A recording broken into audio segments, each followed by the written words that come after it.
بسم اللہ الرحمن الرحیم۔ السلام علیکم۔ کہتے ہیں تقسیم ہند کے وقت مسلمان بہت طاقتور تھے۔ مسلمانوں کے بڑے بڑے خاندان زمیندار اور دولت مند تھے۔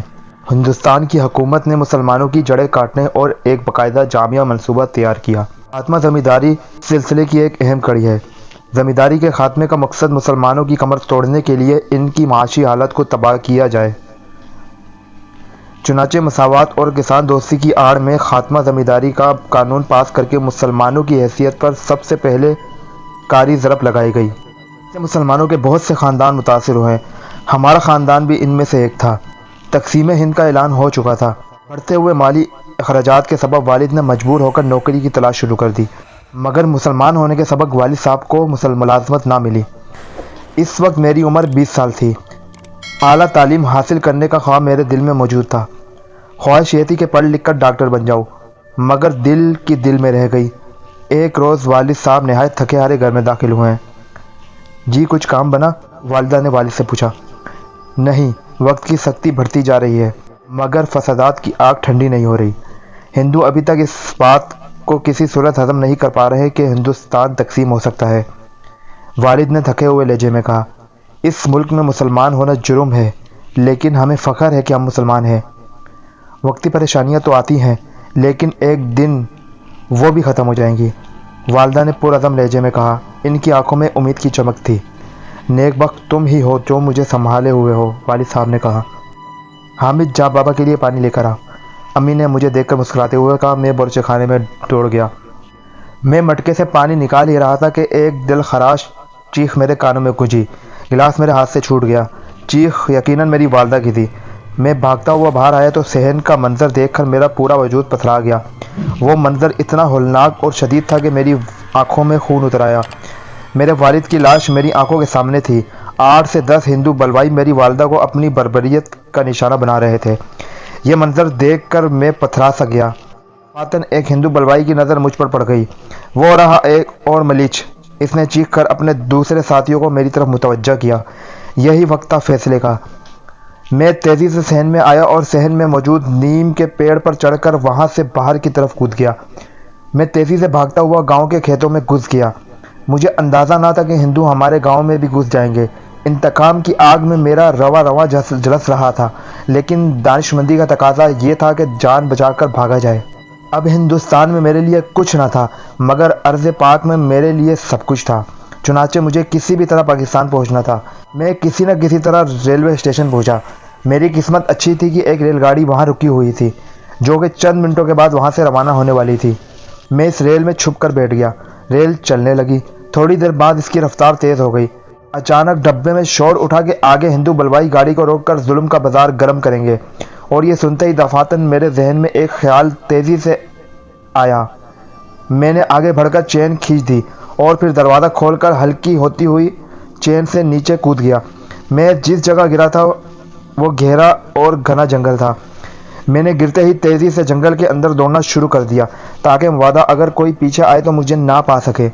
شام کے اندھیرے رات کے سائے میں تبدیل ہو رہے تھے۔ میں بھاگتا جا رہا تھا، اس بات کی پرواہ کیے بغیر کہ میرے پیر کئی جگہ سے زخمی ہو چکے ہیں۔ تھکن، بھوک اور پیاس کے احساس نے مجھے نڈھال کر دیا تھا۔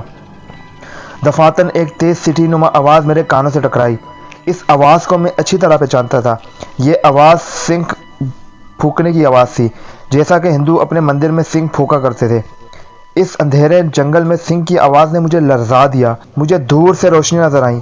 میں تیز سے چلتا ہوا ان روشنیوں کے قریب ہونے کی کوشش کرنے لگا۔ جیسے ہی میں روشنیوں کے قریب آیا، یہ دیکھ کر لرزا گیا کہ روشنیاں کسی مندر کی تھیں۔ وہاں پر مشال جل رہے تھے۔ اچانک مجھے تیز تیز گھنٹیوں کی آواز سنائی دینے لگی۔ ابھی میں سوچ ہی رہا تھا کہ کیا کروں، مجھے قدموں کی آہٹ کی آوازیں سنائی دینے لگی۔ میں لپک کر جھاڑی کے پیچھے ہو گیا۔ میں نے دیکھا کہ 4 آدمی ایک تابوت لے کر مندر کے اندر جا رہے ہیں۔ مشعل کی روشنی میں نے دیکھا وہ چاروں آدمی سیاہ لباس میں موجود تھے۔ جیسے ہی وہ چاروں آدمی مندر کے اندر داخل ہوئے، میں بھی تجسس سے ان کے پیچھے چل پڑا۔ مندر کے اندر جو کچھ میں نے دیکھا، اس کے تصور سے آج بھی میرے رونگٹے کھڑے ہو جاتے ہیں۔ مندر کی ساری دیواریں سیاہ رنگ کی تھیں۔ عجیب سا اندھیرا پھیلا ہوا تھا۔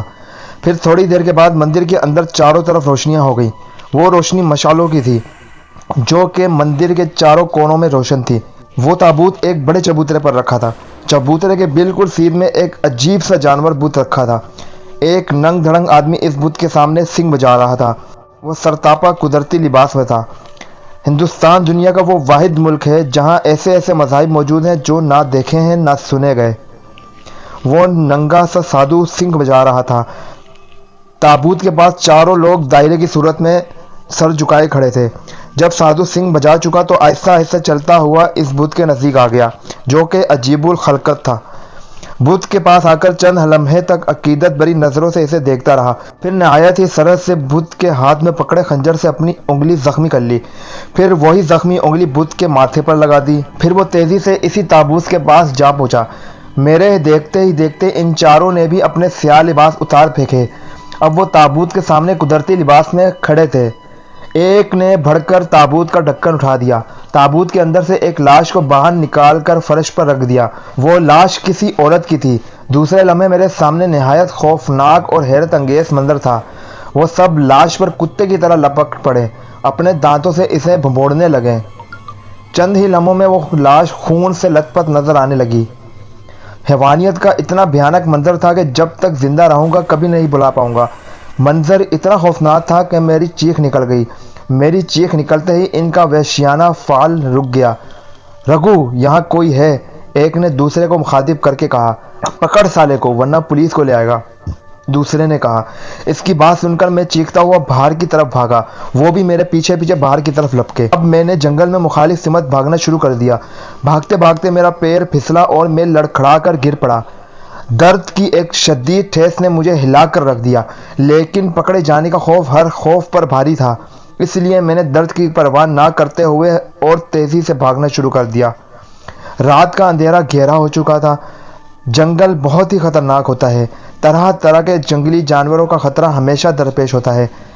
بھاگتے بھاگتے مجھے ایک کچا سا راستہ نظر آیا۔ میں نے اس راستے پر اتر کر چلنا شروع کر دیا۔ میں بہت تھک چکا تھا۔ کچے راستے محکمہ جنگلات کی اصطلاح میں سانپ لائن کہلاتے ہیں، کیونکہ جہاں جہاں جنگل زیادہ گھنے اور دلدلی ہوتے ہیں وہاں سانپ لائن ہوتے ہیں۔ اب ایک نیا خوف میرے ذہن پر سوار تھا، جو تھا آدم خور جانوروں کا۔ چلتے چلتے میں ایک ڈھلان اترنے لگا۔ ڈھلان جہاں ختم ہوتی تھی وہاں جھاڑیاں تھیں اور چھوٹا سا نالا بہہ رہا تھا۔ نالا عبور کرنے لگا تو اچانک جھاڑیوں میں سے حرکت ہوئی اور میں وہیں رک گیا۔ جھاڑیوں میں سے جو چیز باہر آئی اسے دیکھ کر خوف سے میرے رونگٹے کھڑے ہو گئے۔ جھاڑیوں سے نکلنے والا ایک شیر تھا۔ جھاڑیوں سے باہر نکل کر اس نے سر اٹھا کر میری طرف دیکھا۔ چند سیکنڈ تک وہ میری طرف چمکیلی آنکھوں سے دیکھتا رہا، پھر منہ کھول کر جمائی لی اور آگے بڑھ گیا۔ میں نے خدا کا شکر ادا کیا، ورنہ اس وقت میری موت لازمی تھی۔ میں نالا پار کر کے دوسری طرف نکل گیا۔ جیسے ہی میں دوسری طرف پہنچا میرے سامنے ایک طویل جنگل تھا۔ میرا جسم تھکن سے چور تھا، مزید آگے بڑھنے کی ہمت نہ تھی، چنانچہ میں ایک پیڑ سے ٹیک لگا کر وہیں لیٹ گیا۔ تھوڑی دیر میں نیند کے آغوش میں پہنچ گیا۔ جسم کی تھکن سے تو میں تر تازہ ہو چکا تھا۔ جس جگہ میں بیٹھا تھا وہاں جنگلی پھلوں کے درخت وافر مقدار میں موجود تھے۔ اب یہ مجھے معلوم نہیں تھا اس میں کون سا پھل کھانے والا ہے اور کون سا زہریلا۔ میں نے ڈرتے ڈرتے اسی درخت کا پھل توڑا جس سے میں ٹیک لگا کر سویا تھا۔ وہ پھل دیکھنے میں تو سیب جیسا تھا، چنانچہ میں نے اللہ کا نام لے کر اسے کھانا شروع کر دیا۔ وہ پھل ذائقے میں انتہائی شیریں تھا۔ میں کافی سارے پھل کھا گیا۔ اب میرا ارادہ کسی گاؤں میں پہنچنے کا تھا تاکہ وہاں سے پاکستان جا سکوں۔ مجھے یہ علم نہ تھا کہ میں ہندوستان کے کس حصے میں ہوں۔ بہرحال کسی نہ کسی طرح یہاں سے نکل کر پاکستان جانا تھا۔ پھل کھانے کے بعد میں اٹھ کھڑا ہوا۔ میرا ارادہ جنگل کو عبور کر کے کسی بستی یا گاؤں میں جانے کا تھا، مگر جنگل گہرا اور گھنا ہوتا ہی جا رہا تھا۔ اس کھلی جگہ پر اونچی قد آدم گھاس اگی ہوئی تھی۔ سامنے اس گھاس میں ایک چھوٹا سا راستہ بنا ہوا تھا۔ میں آہستہ آہستہ چلتا ہوا اس راستے سے آگے بڑھنے لگا۔ بہرحال میں پھونک پھونک کر قدم بڑھاتا گھاس کے قطعے سے باہر نکل آیا۔ آگے پھر جنگل تھا، مگر درخت الگ الگ کھڑے تھے۔ سامنے ایک چھوٹا سا ٹیلا تھا جس کی ڈھلان جھاڑیوں نے ڈھانپ رکھی تھی۔ میں ٹیلے کے پہلو سے ہوتا ہوا دوسری طرف آیا۔ سامنے درختوں کے جھنڈ تھے، اس کے درمیان ایک چھوٹا سا تالاب تھا اور اس کے پیچھے ایک سیاہی مائل بھوری دیوار دکھائی دی۔ میں تالاب کے پاس آ گیا۔ تالاب زیادہ بڑا نہ تھا۔ تالاب سے آگے ایک ٹوٹا ہوا گیٹ تھا جو کہ آدھا زمین میں دھس چکا تھا۔ شاید میں کسی پرانے قلعے کے پاس کھڑا تھا۔ قلعے کی طرز و تعمیر بالکل مغلیہ دور کی تھی۔ میں تیز تیز چلتا ہوا گیٹ سے اندر داخل ہو گیا۔ دفعتاً میں چونک کر رک گیا۔ میرے سامنے ایک گول چبوترے پر بنی ہوئی چھوٹی سی بارہ دری تھی۔ میں بارہ دری کے پاس آ گیا۔ بارہ دری کے اندر ایک مخروطی برجی تھی۔ برجی کا رنگ بارشوں اور دھوپ کی وجہ سے سیاہ پڑ چکا تھا۔ میں برجی کے چبوترے سے اتر کر راہداری میں پھرنے لگا۔ ایک جگہ زینہ محل کے چوپائے کو جاتا تھا۔ میں زینہ طے کر کے اوپر کو آ گیا۔ وہ ایک نیم سا تاریک چھوٹا سا خالی کمرہ تھا جس کی سیاہ دیواریں گویا آگے کو جھکی ہوئی تھی۔ ایک عجیب سی خاموشی طاری تھی۔ میں دروازے سے گزر کر دوسرے کمرے میں چلا گیا۔ مستطیل کمرہ تھا۔ اس کے جنگل کی جانب 3 جھروکے تھے۔ ایک جھروکے میں سے چھوٹی سی گیلری باہر کو نکلی ہوئی تھی، مگر گیلری کا فرش غائب تھا اور زمین کی گہرائی نظر آ رہی تھی۔ میں اس لمبے کمرے سے بھی گزر گیا۔ کمرے کے آخر میں پتھر کی 3 سیڑھیاں نظر آئیں۔ میں سیڑھیوں سے اوپر چڑھنے لگا۔ جیسے ہی میں دوسری سیڑھی پر پہنچا، سیڑھی میرے پاؤں کے وزن سے دب گئی۔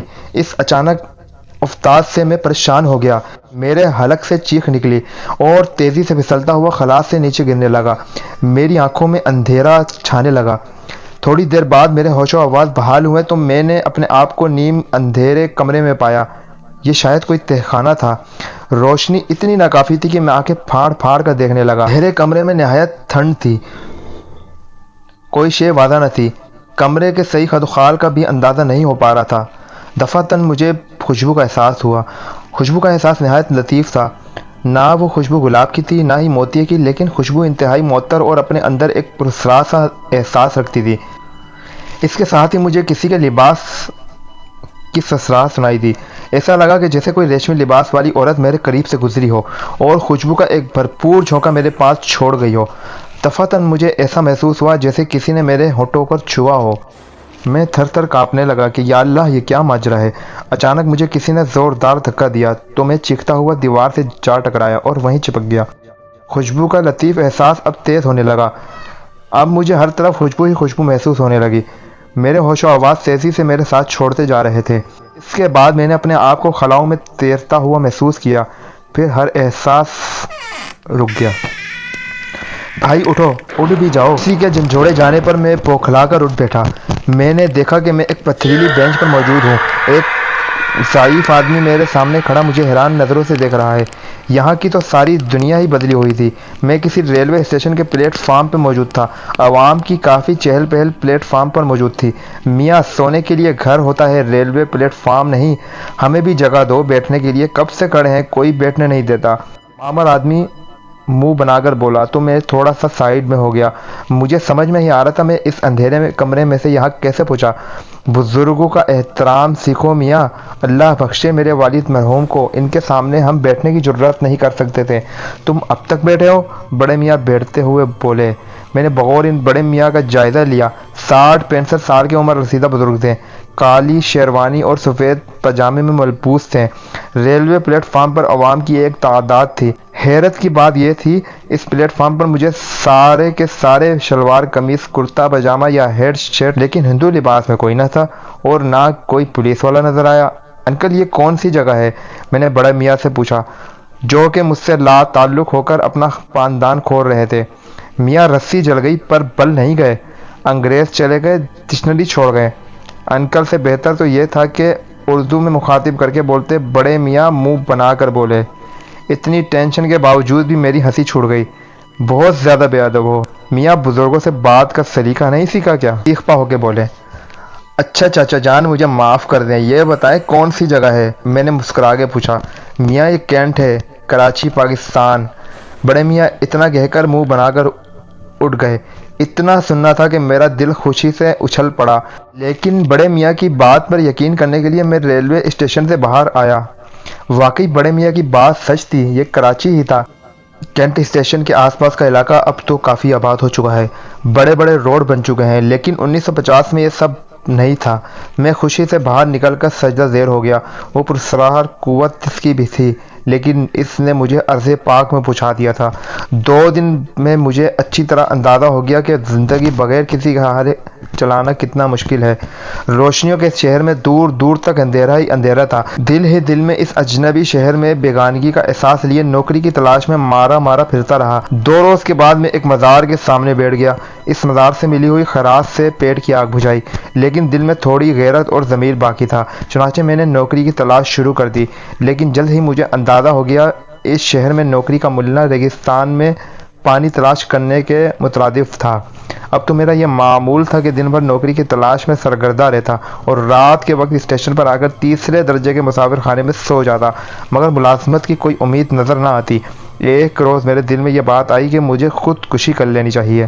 چنانچہ میں نے طے کیا کہ کل اگر کچھ نہ ہوا تو میں مر جاؤں گا۔ دوسری صبح میں نوکری کی تلاش میں نکلا۔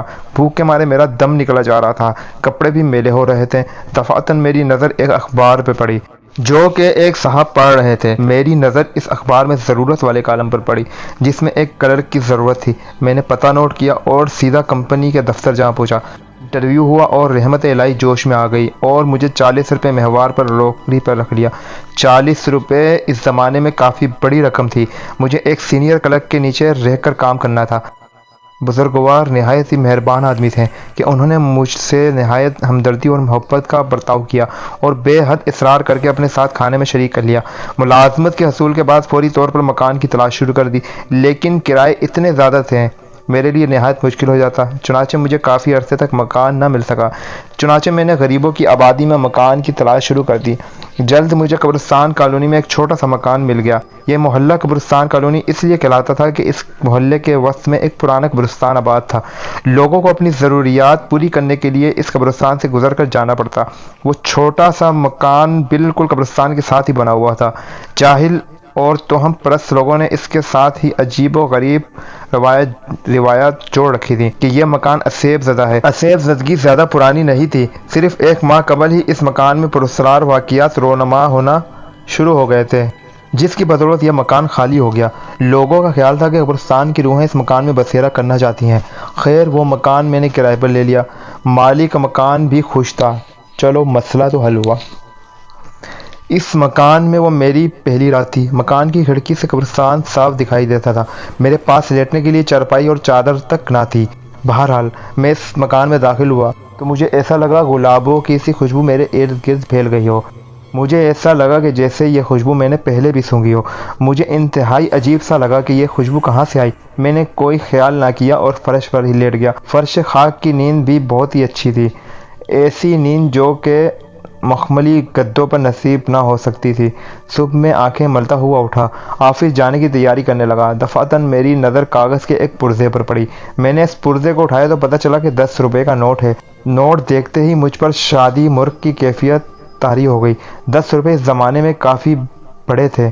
بہرحال میں موقع غنیمت جان کر وہ نوٹ رکھ لیا۔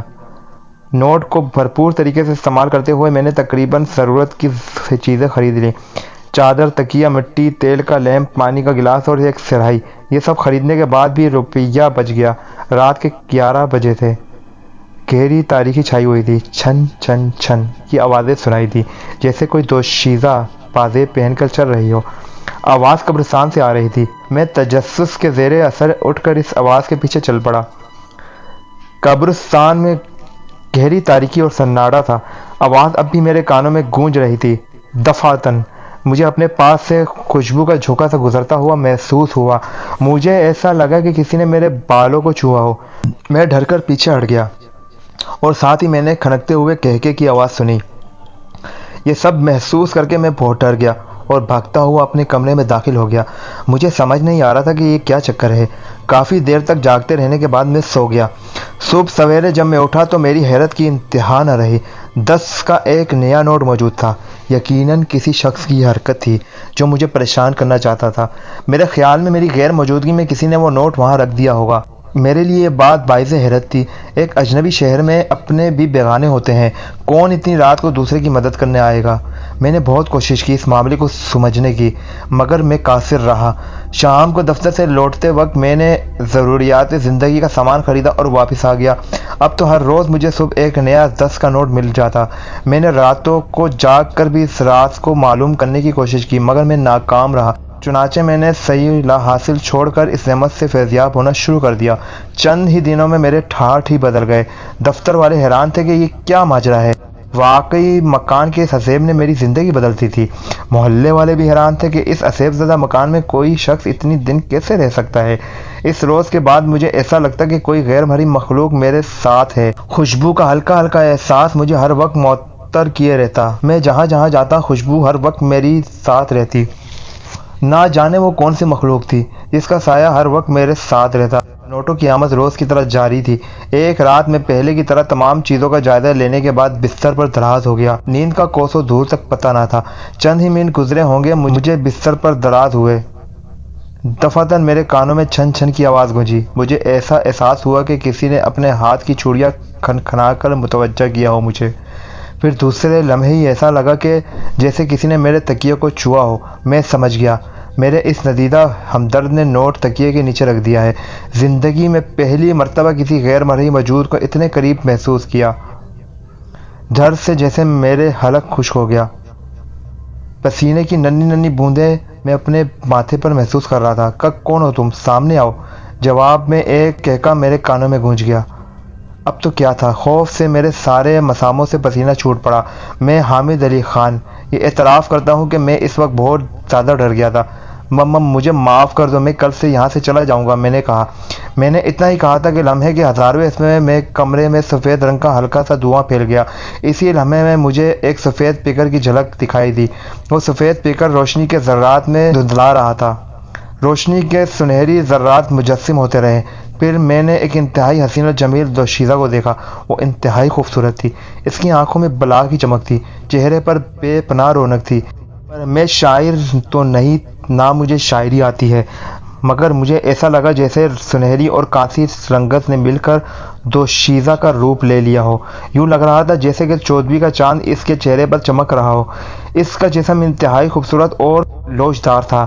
اس میں رعنائی بھی تھی، اس میں بھڑکتے ہوئے جذبات بھی تھے، معصومیت بھی تھی۔ غرض کہ ہر رعنائی اس میں موجود تھی۔ ایک لمحے کے لیے میں اپنے آپ کو بھول گیا۔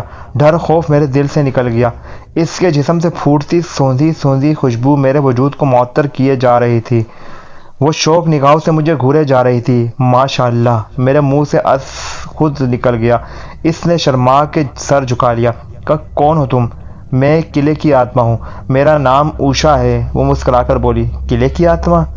ہاں، جب تم پہلی بار اس قلعے میں داخل ہوئے تھے جو کہ جنگل میں ہے، تمہیں داخل ہوتا دیکھ کر تم مجھے اچھے لگے۔ میرے دل میں تمہارے لیے پریم کا احساس جاگا، اس لیے میں نے تمہیں پاکستان پہنچایا اور پھر تمہارے پیچھے یہاں آ گئی۔ تو وہ آپ تھے جس نے مجھے پریشانیوں سے بچایا، لیکن اتنے دن میری مدد کیوں نہیں کی؟ میں نے تمہاری ہر لمحے مدد کی ہے، مگر تم ہو کون؟ میں جرات کر کے پوچھا۔ میں ایک مظلوم آتما ہوں، ایک وحشی جرندہ جو کہ میری دولت کا بھوکا تھا۔ وہ میرا چاچا تھا، اس نے زندگی میں میری دولت چھپا لی اور میری معصومیت کو بھی داغدار کر لیا۔ میرے دل میں بھی خواب تھے، ارمان تھے کہ میں کسی کی دلہن بنوں، لیکن عزت کے چلے جانے کے بعد میں نے خودکشی کر لی۔ میں نہیں چاہتی تھی کہ کلنک کا ٹیکا بن کر دنیا میں رہوں۔ میں نے اپنے چاچا سے بدلہ لیا، اسے اتنی بھیانک موت مارا کہ بس۔ اس کے بعد ایک عامل نے میری آتما کو قلعے میں قید کر دیا۔ اس کے بعد تم آئے تو میں آزاد ہو گئی۔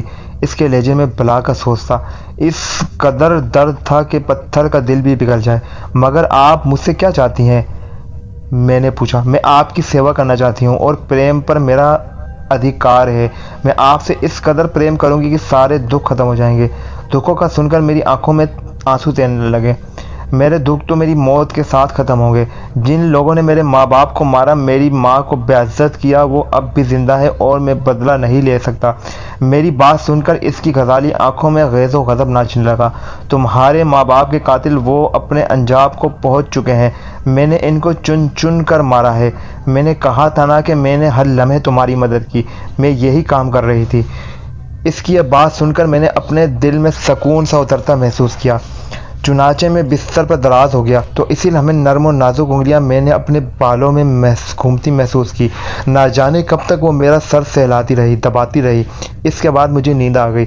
اب تو اس روح کا ساتھ ہر وقت میرے ساتھ ہوتا، وہ ہر وقت میرے ساتھ ہوتی، اس کی باتیں ختم نہ ہوتی۔ ایک روز اس نے مجھ سے نہایت عجیب و غریب سوال کیا۔ کیا آپ میری تشنا پریم کو پورا کر سکتے ہیں؟ کیا میں آپ کی سیوک بن کر رہ سکتی ہوں ہمیشہ کے لیے؟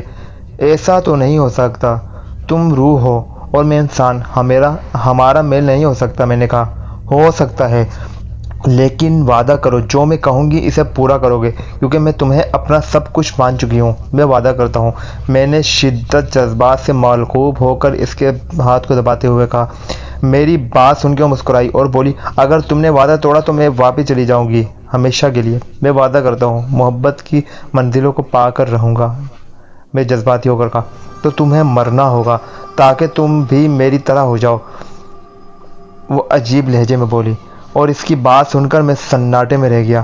موت جیسے مجھے اپنے چاروں طرف منڈراتی ہوئی نظر آئی۔ میں شاید محبت کی اس منزل تک نہیں پہنچا تھا جو کہ محبت کا حاصل ہے، جہاں صرف اور صرف محبوب ہو اور کچھ نہیں۔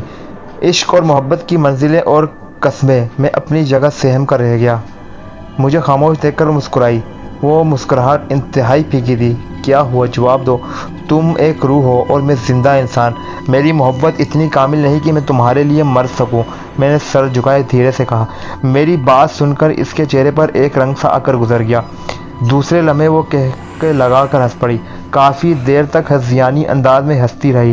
ہنستے ہنستے اس کی غزالی آنکھوں سے آنسو گر پڑے۔ میں جانتی تھی ایسا ہی ہوگا۔ میں نے جھوٹ بولا تھا کہ میرے چاچا نے مجھے برباد کیا۔ میری ساری داستان جھوٹی تھی۔ جھوٹ بولا؟ مگر کیوں؟ میں نے کہا۔ آج سے 400 سال پہلے شروع ہوتی ہے۔ میری شادی راج کمار نیل کھنڈ سے ہوئی تھی۔ وہ مجھ سے بہت پیار کرتا تھا اور میں بھی اس سے پیار کرتی تھی۔ مجھے خون خرابے سے نفرت تھی۔ چنانچہ اس نے میرے لیے وہ قلعہ بنوایا جہاں تم پہلی بار آئے۔ اس نے میری طرف اشارہ کر کے کہا۔ میں نے اس کی طرف دیکھا تو اس کی آنکھوں میں آنسو تھے۔ میں خوشی خوشی اس قلعے میں رہنے لگی۔ پھر اس قلعے میں کرمان سنگھ آیا۔ کرمان سنگھ فوج کا سپہ سالار تھا۔ اس جیسا بھرپور مرد میں نے کبھی نہیں دیکھا تھا۔ اتنا بانکا، اتنا سجیلا کہ ہر عورت اس کی چوڑی چھاتیوں میں سمانا فخر محسوس کرتی۔ میں اس پر بری طرح سے مر گئی۔ چند دنوں بعد نیل کھنڈ کسی کام سے ریاست کی طرف گیا۔ چند دنوں میں کرمان سنگھ اور میں رانی اوشا دیوی، جس نے اپنا سب کچھ ایک سپہ سالار کے حوالے کر دیا، میرا جسم، میری آتما، سب کے سب کرمان سنگھ کے غلام بن گئے۔ ایک روز نیل کھنڈ نے ہمیں قابل اعتراض حالت میں دیکھ لیا۔ یہ منظر دیکھ کر آپے سے باہر ہو گیا اور اس نے کرمان سنگھ پر حملہ کر دیا۔ لڑائی میں نیل کھنڈ بھاری پڑ رہا تھا۔ دونوں ہی تلوار بازی کے ماہر تھے۔ اس سے قبل کہ نیل کھنڈ کرمان سنگھ کو قتل کرتا، میں نے تلوار نیل کھنڈ کی پشت میں گھونپ دی۔ مرنے سے قبل نیل کھنڈ نے مجھے بددعا دی کہ میں بھی پیار کو ترسوں، ٹھکرائی جاؤں، استعمال کی جاؤں۔ پھر کرمان سنگھ اور میں نے وواہ کر لیا۔ اس نے مجھ کو محبت دی، بے حد محبت دی کہ نیل کھنڈ کی بددعا بیماری لگنے لگی۔ محبت بھی ایک دھوکہ تھی۔ ایک روز کرمان سنگھ نے وہ قلعہ مجھ سے اپنے نام کروا لیا اور لات مار کر قلعے سے مجھے نکال دیا، کیونکہ اس کا دل کسی اور پر آ گیا تھا۔ میں نے قلعے کی چھت سے کود کر آتما ہتیا کر لی اور میری آتما وہاں بھٹکنے لگی۔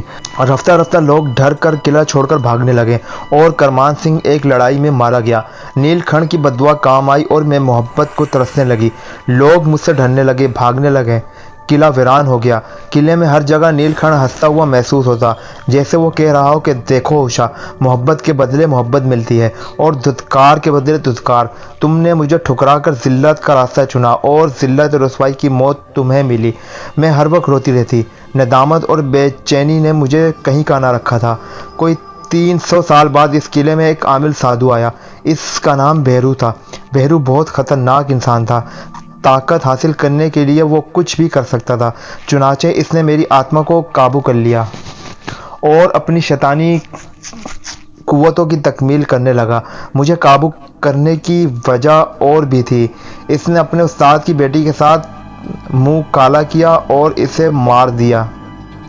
استاد کو پتہ چل گیا۔ اس نے اپنی قوتوں سے اس کی مردانہ قوت چھین لی۔ اس سادھو نے کالے جادو کی کسی کتاب میں پڑھا تھا کہ ایک ایسی عورت جو کہ آتما ہتیا کر چکی ہو اور جس نے اپنے پتی کو قتل کیا ہو، اس کی آتما کو قابو کرنے سے میری مردانہ قوت بحال ہو جائے گی۔ تو اس نے مجھے قابو کر لیا۔ ہر روز کسی نہ کسی نئی لڑکی کے ساتھ منہ کالا کرتا اور کالے جادو کا علم کرتا رہتا۔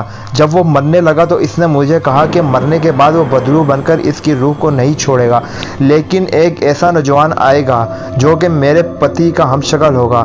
اس کے آتے ہی تیری آتما میری چنگل سے آزاد ہو جائے گی، لیکن اگر اس نے تیری بات کو منع کیا اور تجھے ٹھوکر مار دی تو میرے وش میں ہو جائے گی۔ ایک دن وہ سادھو مر گیا۔ اوشا کی روح خاموش ہوئی تو اس کی آنکھوں سے آنسو بہہ رہے تھے۔ میں حیرت سے کھڑا یہ الف لیلوی داستان سن رہا تھا۔ میں اس کو دلاسا دینے کے لیے آگے بڑھا تو وہ 2 قدم پیچھے ہٹ گئی۔ پاس مت آؤ، تم میرے پتی کے ہم شکل ضرور ہو لیکن ویسے نہیں۔ وہ میری کسی بات کو نہیں ٹالتا تھا۔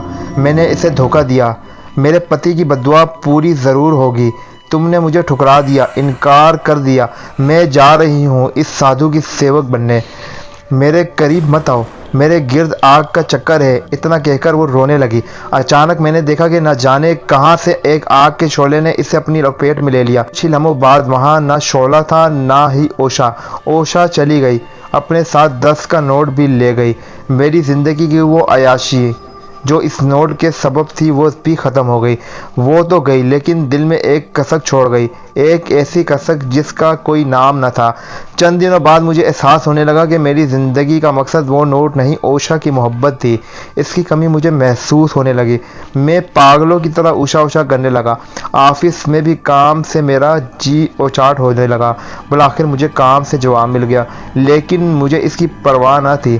میں کراچی کی سڑکوں پر پاگلوں کی طرح پھرنے لگا، اوشا کو ڈھونڈنے لگا، لیکن میرے درد کا مداوا نہ تھا۔ ایک روز میں دیوانوں کی طرح اسی قبرستان میں بیٹھا تھا۔ گھر میں اوشا کے ساتھ میں نے کافی وقت گزارا تھا۔ میرے کپڑے میلے ہو چکے تھے، سر اور داڑھی کے بال بھی کافی بڑھ چکے تھے۔ میں بیٹھا ہوا تھا کہ مجھے فضا میں خوشبو کا ہلکا سا جھونکا محسوس ہوا۔ اس خوشبو کو میں ہزاروں میں پہچان سکتا تھا۔ یہ میری اوشا کی خوشبو تھی۔ میں اٹھ کر پاگلوں کی طرح بھاگا، اوشا اوشا، اندھوں کی طرح یوں بھاگتے ہوئے میں ایک کھلی ہوئی قبر میں جا گرا۔ میں نے اٹھنے کی کوشش کی لیکن اٹھ نہ سکا۔ مجھے ایسے لگا کہ جیسے کسی نے مجھے دبوچ لیا۔ گرفت سخت تھی، خوف سے میرے جسم نے پسینہ اگل دیا۔ کون ہے؟ میرے حلق سے سہمی ہوئی آواز نکلی۔ تم بغیر اجازت میری قبر میں کیسے آئے؟ ایک سخت کھردری آواز میری سماعت سے ٹکرائی۔ غلطی سے اوشا کی خوشبو آئی تھی مجھے۔ معاف کر دو، جانے دو، میں نے کھنگیائے ہوئے کہا۔ اوہ، عاشق ہو؟ وہ بھی ایک روح کے؟ ایک تندی آواز میرے کانوں سے ٹکرائی۔ تم کیسے جانتے ہو؟ میں نے ڈرتے ڈرتے کہا۔ ہم سب جانتے ہیں، ایک کہکا میرے کانوں سے ٹکرایا۔ اگر سب جانتے ہو تو میری مدد کرو، میری اوشا لا دو۔ تم نے بھی محبت کی ہوگی، تمہیں اس محبت کی قسم، میں نے منت سماجت کرتے ہوئے کہا۔ جواب میں نے ہلکا سا کہکا سنا، پھر آواز آئی، محبت ہے بہت فضول چیز، نکمے لوگ جن کے پاس کوئی کام نہیں ہوتا وہ محبت کر بیٹھتے ہیں۔ میں تمہاری مدد ضرور کروں گا، ضرور، کیونکہ میں بھی نکما ہوں۔ زندہ تھا جب تو بے چین تھا اور موت کے بعد اور بھی بے چین ہوں۔ شکریہ، میں نے قبر میں سیدھے ہو کر بیٹھتے ہوئے کہا۔ تم اس قبر سے نکلو گے تو ہندوستان پہنچ چکے ہوگے۔ میں تم کو اسی جنگل میں بھیج دوں گا جہاں یہ داستان شروع ہوئی تھی۔ اس قلعے سے تھوڑا دور ایک کالی کا مندر ہے۔ اس مندر کے نیچے ایک کنواں ہے، اس کنویں میں وہ قید ہے۔ اس مندر کی حفاظت کہیں بدروئے کر رہی ہیں، کنویں کی بھی۔ اب جاؤ، دفع ہو جاؤ، دوبارہ مت آنا۔ آواز سنائی دی۔ میں اس کا شکریہ ادا کرنا چاہتا تھا کہ مجھے زوردار جھٹکا لگا اور میں اچھل کر قبرستان سے باہر آ گیا۔ میرے سامنے وہی جنگل تھا، سورج ڈھل رہا تھا۔ میں آگے بڑھنے لگا۔ میرے لیے یہ خیال ہی اتنا وحشتناک تھا کہ میں بھیرو کی بدروح سے اوشا کو آزاد کروانے کے لیے بدروحوں سے مقابلہ کرنے جا رہا ہوں۔ جنگل نہایت ہی گھنا اور تاریک تھا۔ درختوں کے درمیان آگے جانے کا راستہ بنا ہوا تھا۔ وہاں سے باہر نکل آیا۔ سامنے ایک میدان تھا جس کے دائیں بائیں ٹنمن درختوں کی لمبی قطار تھی۔ میدان سے تھوڑے فاصلے پر ایک کالے رنگ کی عمارت کھڑی تھی۔ یہ وہی مندر تھا جو کہ کالی کا مندر کہلاتا تھا۔ مندر کا دروازہ دیکھ کر مجھے ایسا لگتا تھا کہ یہ ایک بہت بڑا اژدھا منہ پھاڑے کھڑا ہو۔ دروازہ اسی طرح بنایا گیا تھا جیسے کہ بڑا اژدھا منہ پھاڑے کھڑا ہو۔ یہاں میری اوشا قید ہے۔ میں جیسے ہی آگے بڑھا مجھے ایک تیز پھنکار کی آواز سنائی دی۔ میں نے دیکھا کہ مجھ سے چند قدموں کے فاصلے پر ایک بہت موٹا سا سانپ اپنی دو شاخہ زبان نکالے جھوم رہا ہے۔ سانپ کی آنکھوں سے سرخ روشنی پھوٹ رہی تھی۔ میں سمجھ گیا کہ یہ کوئی عام سانپ نہیں، شاید بھیڑوں کی محافظ بدرو تھی۔ سانپ کے منہ سے خوفناک قسم کی پھنکاریں نکل رہی تھیں۔ صاف ظاہر ہو رہا تھا کہ اب وہ حملے کے لیے تیار ہے۔ مجھے نہیں معلوم تھا، دفعتاً سانپ نے زکن بھری اور اڑتا ہوا مجھ پر آ رہا۔ سانپ کو اپنے اوپر آتا دیکھ کر میں تیزی سے درخت سے جا ٹکرایا۔ درخت سے ٹکراتے ہی سانپ کے دو ٹکڑے ہو گئے، لیکن حیرت انگیز طور پہ وہ دونوں ٹکڑے آپس میں مل گئے۔ اب وہاں دو سانپ ہیں۔ اس کے کٹے ہوئے ٹکڑوں سے ایک دوسرا سانپ پیدا ہو گیا۔ دونوں سانپ اب میری طرف رینگنے لگے۔ مجھے سمجھ نہیں آ رہا تھا کہ میں کیا کروں۔ موت کے اندھیرے مجھے نگلنے کے لیے بےتاب تھے۔ اچانک میرے حلق سے چیخ نکل گئی۔ زمین سے چھوٹے چھوٹے کن کھجورے ٹکڑیوں کی صورت میں برآمد ہو رہے تھے۔ میرے حلق سے دل خراش چیخ نکلی اور میں نے مندر کی طرف بھاگنا شروع کر دیا۔ کن کھجوروں کی تعداد ہزاروں میں تھی جو تیزی سے میری طرف بڑھ رہے تھے۔ دونوں سانپ بھی برق رفتاری سے میری جانب پہنچنے کی سعی کر رہے تھے۔ اس سے قبل کہ میں مندر تک پہنچتا، میرے قدم لڑکھڑائے اور منہ کے بل میں نیچے گر گیا۔ گرتے ہی میری پیشانی پر شدید چوٹ آئی۔ پھر میں نے ارد گرد اندھیرا ہی اندھیرا محسوس کیا۔ نہ جانے کتنی دیر تک بے ہوشی مجھ پر مسلط رہی۔ ہوش آنے پر مجھے کچھ سمجھ نہ آیا کہ میں کہاں ہوں۔ چاروں طرف لوہے کی زنگ آلود سلاخیں نظر آ رہی تھیں۔ حواس بحال ہونے پر مجھے پتہ چلا کہ میں ایک بہت بڑے پنجرے میں ہوں اور پنجرہ فضا میں معلق ہے۔ میں نے نیچے دیکھا تو چاروں طرف ایک میدان سا ہے۔ دلدل اوپر نیچے ہو رہی تھی، جیسے کوئی انفریت سانس لے رہا ہو۔ دلدل کے وسط میں ایک بڑا چوکور پتھر ہے جس پر ایک سیاہ بھجنگ انسان ننگ دھڑنگ بیٹھا ہے۔ دفعتاً میں نے حیرت انگیز منظر دیکھا۔ دلدل میں کسی عورت کا آدھا دھڑ اندر تھا، آدھا باہر۔ وہ عورت کبھی ڈوبتی کبھی ابھرتی۔ اس کا چہرہ مجھے صحیح پہچان نہیں آ رہا تھا۔ یہ تمہاری اوشا ہے اور میں بھیرو۔ مجھے مرے 60 سال ہو چکے ہیں، وہ ننگ دھڑنگ انسان بولا۔ اوشا کو اتنی کربناک حالت میں دیکھ کر میری آنکھوں میں آنسو روا ہو گئے۔ میں جانتا ہوں تم اس سے پریم کرتے ہو۔ جب تم اس قلعے میں آئے تھے تو میں تم کو مار سکتا تھا، مگر اس میں ایک راز تھا۔ بھیرو کی چیختی آواز مجھے سنائی دی۔ اسے چھوڑ دو، اسے چھوڑ دو، میں چلایا۔ اگر میں نے اسے چھوڑ دیا تو میں دوسرا جنم کیسے لوں گا؟ اب میں ایک آخری چاپ کروں گا جس کے بعد میرا دوسرا جنم ہوگا۔ بھیرو کی آواز مجھے سنائی دی۔ اوشا کو اس حالت میں دیکھ کر میں سسک پڑا۔ میں اس کی کوئی مدد نہیں کر سکتا تھا۔ بھیرو اپنی جگہ سے کھڑا ہوا، ڈوبتی ابھرتی اوشا کا ہاتھ پکڑ لیا۔ تیز تیز آواز میں عجیب و غریب زبان میں کچھ پڑھنے لگا۔ اچانک میرے دل میں آیا اور میں نے بلند آواز سے آیت الکرسی کی تلاوت شروع کر دی۔ پھر اچانک میں نے بھیرو کو خوف زدہ ہوتے دیکھا۔ اس نے خوف سے میری طرف دیکھا اور اوشا کو چھوڑ کر فضا میں بلند ہو گیا اور سیدھا میری طرف آیا۔ یہ کیا پڑھ رہے ہو تم؟ بند کرو، مجھے ڈر لگ رہا ہے، وہ میرے پنجرے کی طرف آ کر بولا۔ میں نے جواب دینے کے بجائے آیت الکرسی مکمل کر کے اس کی چانی پھونک دی۔ میرے پھونک مارتے ہی فضا میں ہواؤں کے جھکڑ چل پڑے۔ چاروں طرف جیسے آگ لگ گئی۔ آگ کے شعلے تیزی سے چاروں طرف پھیل رہے تھے۔ بھیروں کی غیر انسانی چیخیں، بدروح کی آوازیں، یوں لگ رہا تھا کہ جیسے سب کچھ تباہ ہو رہا ہے۔ اسی لمحے پنجرہ ٹوٹ گیا۔ پھر میں تیزی سے نیچے گرنے لگا تو مجھے دو ہاتھوں نے تھام لیا۔ اب جب میرے حواس کچھ بحال ہوئے تو میں نے دیکھا کہ اوشا اس وقت دلہن کے لباس میں تھی۔ وہ بغور میری طرف دلکش مسکراہٹ سے دیکھ رہی تھی۔ پھر وہ گویا ہوئی، میں تمہارا کس منہ سے شکریہ ادا کروں؟ تمہاری وجہ سے مجھے آزادی ملی۔ میں ہمیشہ یہ یاد رکھوں گی اور ایشور سے تمہاری خوشیوں اور بحالی کے لیے پرارتھنا کرتی رہوں گی۔ میری طرف سے سامنے پڑا یہ تحفہ قبول کرو۔ اپنی دنیا میں خوش رہنا، زندگی کی تمام خوشیوں سے لطف اٹھانا۔ میری خواہش تھی کہ میں تمہیں اپنے ساتھ لے جاؤں، مگر اب میں نے اپنا ارادہ بدل دیا۔ تم میرے پریمی ہو اور ایک پریمی اپنے پریمی کو خوش و خرم دیکھنا چاہتا ہے۔ میں ایشور سے پرارتھنا کروں گی کہ دوسرے جنم میں ہم دونوں ساتھ ہوں۔ اچھا، اب میں چلتی ہوں۔ اور پھر اس کے گرد گاڑھا گاڑھا سفید دھواں پھیلنے لگا۔ اس کے بعد جب دھواں چھٹا تو اس جگہ سے اوشا غائب تھی۔ اس وقت میں اپنے دل پکڑ کر فرش پر بیٹھ گیا۔ میری آنکھوں سے آنسو بہنے لگے۔ میں سسکتا رہا، بلکتا رہا۔ کئی گھنٹے میں اسی حالت میں بیٹھا رہا۔ کافی دیر بعد جب میرا غم کچھ کم ہوا تو میں نے اپنے قریب پڑی ہوئی پوٹلی پر نظر ڈالی۔ اسے کھولا اور حیران رہ گیا۔ میری آنکھیں خیزہ ہو گئیں کیونکہ پوٹلی میں ہیرے جڑے سونے کے زیورات موجود تھے۔ میں تمام زیورات کو الٹ پلٹ کر دیکھتا رہا۔ پھر اچانک میرے دل میں آیا کہ کہیں کوئی آ گیا تو۔ پھر میں نے پوٹلی باندھی اور بغل میں دباتے وہاں سے نکل گیا۔ میرے دن پلٹ گئے اور میں ترقی کرتا چلا گیا۔ شادی ہوئی۔ شادی کے بعد اللہ نے 2 بیٹے اور بیٹی سے نوازا، مگر کوئی ایسا دن نہیں ہوتا کہ اوشا مجھے یاد نہیں آتی۔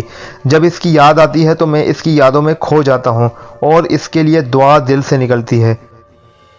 اگر کہانی پسند آئی ہو تو لائک ضرور کرنا، چینل کو سبسکرائب کر کے ایک اچھی سی کامنٹ ضرور کر دینا۔ اگر آپ کے کسی دوست کو کہانیاں سننے کا شوق ہو تو اسے شیئر بھی کر دینا۔ میرا اسنیک ویڈیو پہ ایک اکاؤنٹ ہے، اس کو بھی جا کے فالو کر دینا، لنک ڈسکرپشن میں موجود ہے۔ ملتا ہوں اگلی ویڈیو میں، تب تک کے لیے اپنا خیال رکھیے گا۔ اللہ حافظ۔ پاکستان زندہ باد۔